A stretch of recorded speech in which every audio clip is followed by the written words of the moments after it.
যারা বিয়ে করছেন ইচ্ছা মতো সকালে একবার রাত্রে একবার বউ ফিটাবেন। বউ ফিটাইলে সোয়াব আছে, 100 করে সোয়াব পাবেন।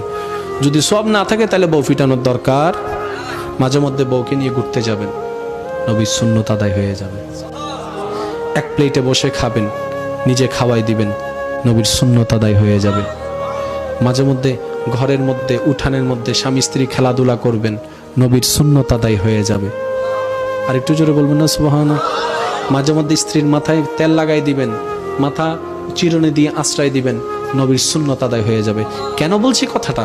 নবীর সুন্নতটাকে সাজিয়ে সংসারটাকে সাজান, দেখবেন যে এই সংসারটা আগের তুলনায় অনেক গুণ বেটার হয়ে যাবে, বরকতময় হয়ে যাবে। বলেন সুবহান।